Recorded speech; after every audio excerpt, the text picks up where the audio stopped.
Daniel Dubois quits and takes a knee in the 10th round of his all-British clash with Joe Joyce.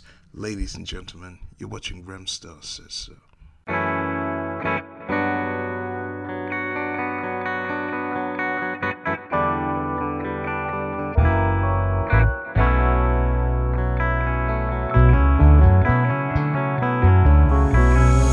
Alright then, let's get into this one.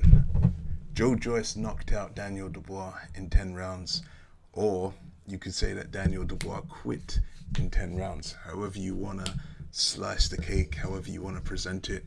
Joe Joyce is now the British, Commonwealth and European heavyweight champion, and he'll go on to move on to bigger, better things. Now, this is a fight that should have taken place a very long time ago, but due to COVID-19, the fight was sort of cancelled and rescheduled, and Saturday the 28th of November 2020 is when it happened. Now, if you've seen my previous predictions, I was batting for Dubois. I've been on the team Dubois sort of coattail pretty much from the beginning. A Southeast Londoner, he's got a lot of knockout power, he's got a lot of confidence about him, and I thought he was going to get the job done. But within 10 rounds, he was finished. He had enough, no mass. He took a knee and didn't get up after the 10 count, and the referee was forced to sort of wave it off. So congratulations to Joe Joyce. Let's sort of break this fight down. So, there was a lot of hype between this fight. It's rumored that Daniel Dubois was the A side, and he got a $500K salary for that fight. I don't know how much Joe Joyce got, but let's say maybe $350, $400K. Not bad for fighters that have only fought like 13 times, and I think it was 11 times each between them. I think Dubois had maybe 12 or 13 fights going into that, and Joyce had only had 11 fights. So it's not a bad salary. And let's take into consideration, this fight originally was going to be on pay-per-view. So you may have seen Dubois originally sort of set to walk away with maybe £750,000, £1 million or more, depending on the sales of the pay-per-view. And obviously there was supposed to be a live gate. So, I take my hat off to both fighters. Both of these fighters sort of walked away with a lot less money because, they took the fight off of pay-per-view and there was no live gate, but, they still wanted to get it on. Both fighters thought they were the man. I gave the first round to Joe Joyce. I thought Joe Joyce started the fight excellently. He sort of used his height and his reach advantage to the best of his ability. Joe Joyce 6'6", Dubois 6'4.5". Joe Joyce, I think his reach is about 80 inches. And Dubois' reach is, I believe, 78 inches. And Joe Joyce just started with a battering ram jab. He was just boxing beautifully, even from the beginning. He's jabbing and he's just throwing out that left-hand jab, that lead jab with authority, and he's making Daniel Dubois sort of eat leather from the jump. The thing that I liked most about Dubois, the thing I liked most about Joe Joyce as well, is that throughout the fight, it never really looked like he was sort of exerting too much energy and stamina. The one thing that we've always known about Joe Joyce is that he does have an engine on him. But for the whole fight, he didn't really have to, dig too deep. I gave the first round to Joe Joyce.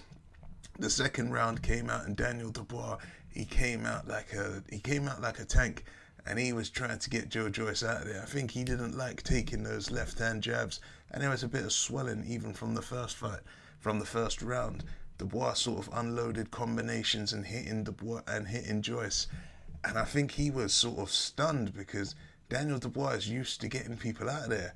Bar Kevin Johnson, he's knocked out every single person he's fought, and he was giving Joe Joyce everything he had, and Joyce was just eating it and coming forwards like the juggernaut that we now know he is. So by then I had it as a round each. The third round, it was very split. I didn't know which way I was going. Like at first, I sort of put it down to Dubois. Then I was like, maybe it was Joyce. Then I was like, can you even score it 10-10? I don't know.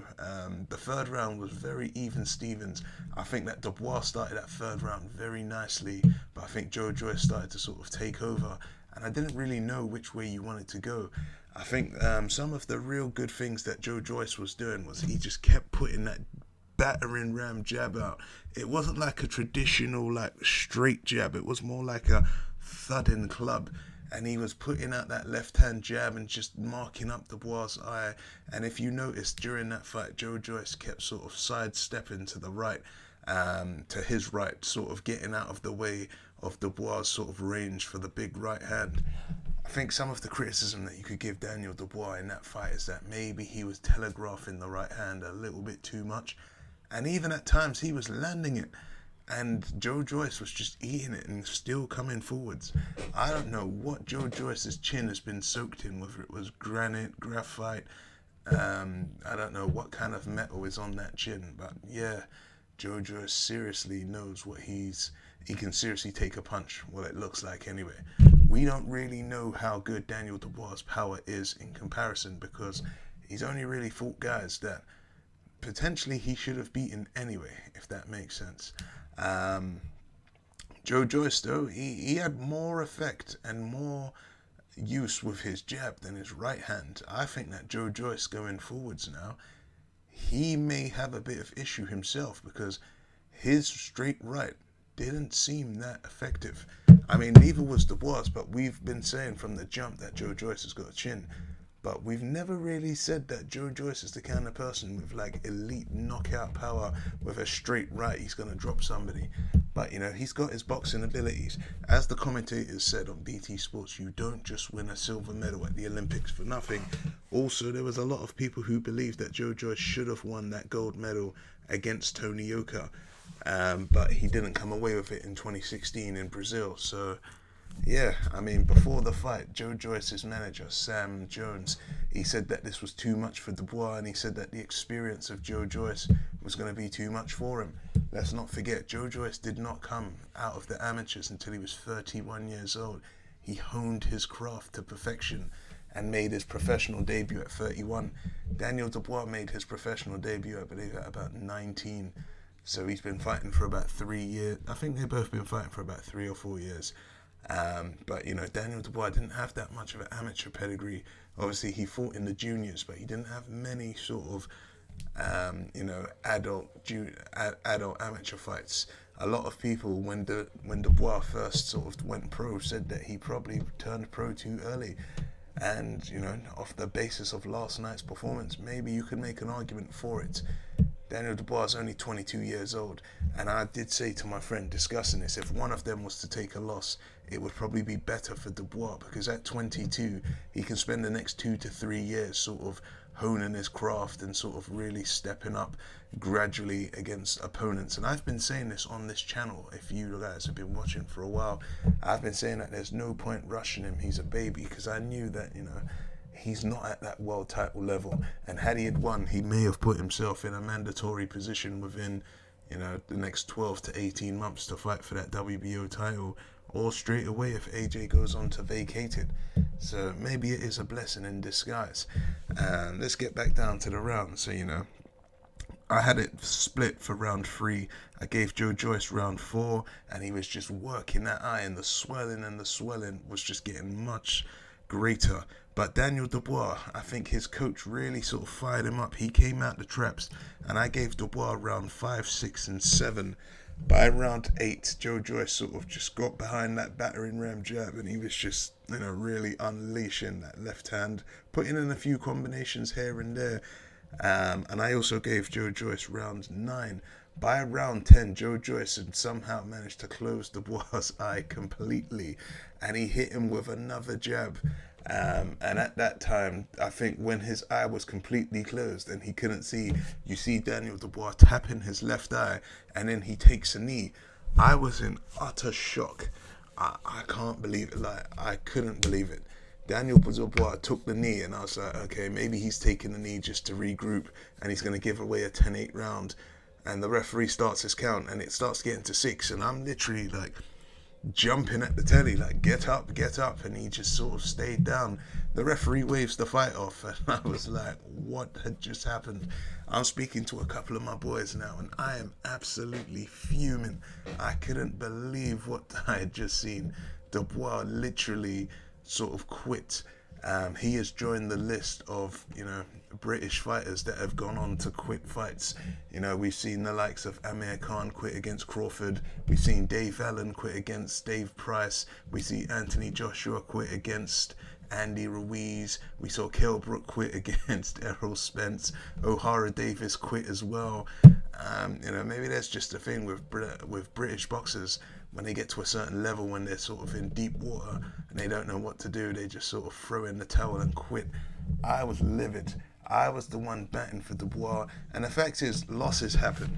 In boxing, very few fighters ever go on to have an undefeated record. Like, you know, people lose. These things happen. And the fact is, when you're fighting the people you should be fighting, you should expect to take a loss here and there. Because, you know, if the best are fighting the best at all levels, nobody should remain undefeated at any point. And, you know, he took his first loss. But for me, he should have just went on. At the time where Dubois took the knee, he was up on one of the judges' scorecards. If I just look at my own scorecard right now, let me count this up. Joyce, 1, 2, 3, 4, 5. I had Joyce winning 5, and I had the third round split. So I gave Dubois 1, 2. I had Dubois winning 1, 2, 3, 4. So I had Joyce winning 5-4 with a split round. So for me, Joyce was winning the fight. But apparently one of the judges had Dubois winning by about 2 or 3 rounds, which I don't really know what he was looking at. But that's the thing with judges. You never know what's going to happen, and you don't know what they're looking for. So yeah, Joe Joyce, he's beaten Dubois. After the fight, Joe Joyce said that, you know, he broke his will and he made him quit. The problem that I have with boxers that quit is that if you quit a fight once, the likelihood is that you're going to quit again. Daniel Dubois, he's broken the Warriors' code. I don't like that. David Haye said straight after the fight he would never quit, and he never did. In the words of David Haye, I'd rather get knocked spark out and get carried out on a stretcher than quit. And, you know, that's what I expected Daniel Dubois to do. If you can't see out of your left eye, you've still got your right eye. You know, there's certain boxers out there that even if they couldn't see out of either eye, they'd just be out there swinging. And that's the problem. A real warrior will go out on a shield, and Daniel Dubois wasn't prepared to do that. I'm sure he's going to receive a lot of trolling. And the other thing that I'm sure he probably woke up this morning and he probably regretted it. He probably regrets quitting because he can't take that back. And that's something that he's going to have to live with for the rest of his life. That in the biggest fight of his career, when the biggest purse on his biggest stage, when the going got tough, he took a knee and he quit. Some people are saying he might have a broken orbital socket. I don't know if he did. I don't know if he didn't. But when you're, 2.5 rounds away from finishing a fight, you know, go for it. Who knows what would have happened? Maybe he could have just closed his eyes and landed one big right and dropped him. I doubt it, because Joe Joyce just didn't seem like he was going down.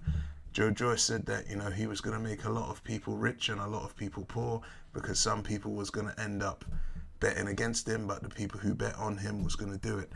Congratulations to Joe Joyce. I think maybe in this video I've spent too much time, you know, criticizing Daniel Dubois, and maybe we need to spend some time thinking about how Joe Joyce actually boxed beautifully. He stuck to a game plan. He stuck behind his jab.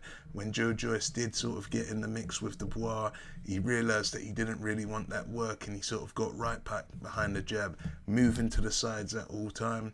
And, you know, he just used his height and his reach advantage to the best of his ability. What next for Joe Joyce? Well, you know, if AJ drops that WBO title, you're going to see Joe Joyce versus Usyk for the vacant belt. Or, you know, Joe Joyce can have a couple of other fights, because he's not going to get a mandatory slot probably for maybe like 18 months to 2 years. And at 35 years old, he's probably going to want to stay busy a little bit. Tony Yoka's called him out. Babic has called him out. There's also fights that he could fight. Maybe the likes of a Dominic Brazil, a Najit Kabial. Maybe you might see Joe Joyce versus an Otto Wallen. Who knows? I mean, Joe Joyce, he's only had 12 fights. He's still a prospect. And I'm sure Sam Jones really shouldn't be trying to shove him in a world title fight too quickly. But because he's an old man, like, maybe he needs to get it done quicker than most. What did you guys think of the fight? Do you think that Daniel Dubois was right to quit? Do you think that he'll be a quitter going forwards when he fights at the highest level? Let's say, for example, if Daniel Dubois regroups and comes back in 2 years, what if he's fighting Tony Yoka? Or if he's fighting Babic, or if he's fighting F.A. Ajagba, and one of them does him like how Joyce did, is he going to take another knee? Let me know your thoughts anyway, guys. Hit like, hit subscribe, share this video. That's the end of the show, because Remstar says so.